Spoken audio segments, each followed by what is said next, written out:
আসসালামু আলাইকুম। আমি মোহাম্মদ এনায়েত হোসেন। আজকে আমি আলোচনা করব আমাদের মাঝে প্রচলিত একটি গুনাহ, আর সেটি হলো রিয়া। আচ্ছা, তাহলে রিয়াটা কি? রিয়া হচ্ছে মানুষের প্রশংসা কিংবা বাহবা পাওয়ার জন্য আমরা যে আমলটা করি বা লোক দেখানো আমল। ধরুন, আপনি আসরের নামাজ পড়ে মসজিদ থেকে বের হলেন, আর পকেট থেকে মোবাইল ফোনটি বের করে ফেসবুকে ভিডিও দেখতেছেন। অনেকক্ষণ যাওয়ার পর আপনার বন্ধু আপনাকে কল করলো আর জিজ্ঞাসা করলো, কিরে বন্ধু, কি করতেছস?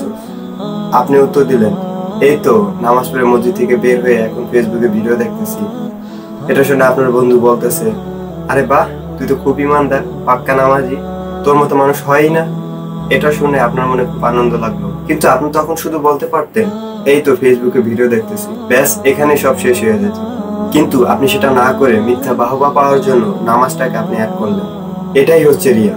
রিয়া সম্পর্কে আল্লাহ তাআলা পবিত্র কোরআনে সূরা আনআমের 162 নম্বর আয়াতে বলেছেন, হে রাসূল সাল্লাল্লাহু আলাইহি সাল্লাম, আপনি বলুন, নিশ্চয়ই আমার নামাজ, আমার কুরবানি, আমার জীবন ও মৃত্যু সবকিছুই এই বিশ্বজাহানের মালিক মহান আল্লাহ তাআলার জন্য। আবার আল্লাহ তাআলা এই লোক দেখানো আমলকারীদেরকে চিহ্নিত করেছেন প্রতারক হিসাবে সূরা মাউনের 4, 5 এবং 6 নম্বর আয়াতে। অতএব দুর্ভোগ সে সকল নামাজীদের জন্য যারা নামাজ সম্পর্কে বেখবর, যারা তা লোক দেখানোর জন্য করে।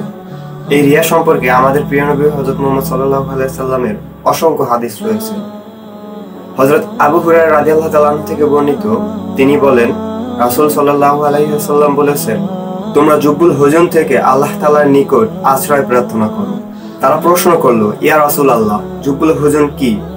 তিনি বললেন, তা জাহান্নামের মধ্যকার একটি উপত্যকা, যা থেকে স্বয়ং জাহান্নামও দৈনিক আশ্রয় প্রার্থনা করে। প্রশ্ন করা হলো, হে আল্লাহর রাসূল, তাতে কে প্রবেশ করবে?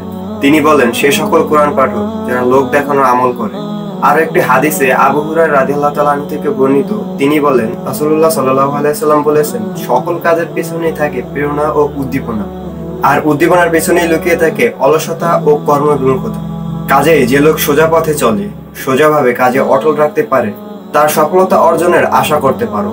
আর যদি তার দিকে আঙ্গুল ইঙ্গিত করা হয়, অর্থাৎ যে লোক দেখানো আমল করে, তাহলে তাকে সফলকাম ব্যক্তিদের মধ্যে গণ্য করো না। আরো একটি হাদিস রয়েছে যেখানে আরো ভয়ঙ্কর কথা বলা হয়েছে।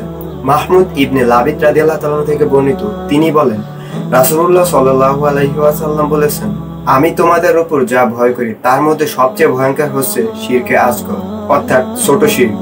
তারা বলল, ইয়া রাসূলুল্লাহ, শিরকে আসগর কি? তিনি বললেন, রিয়া।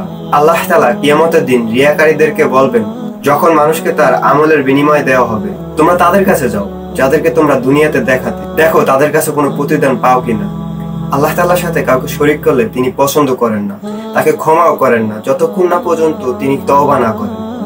আল্লাহ তাআলা আমাদের এই সকল গুনাহ থেকে বাঁচার তৌফিক দান করুন।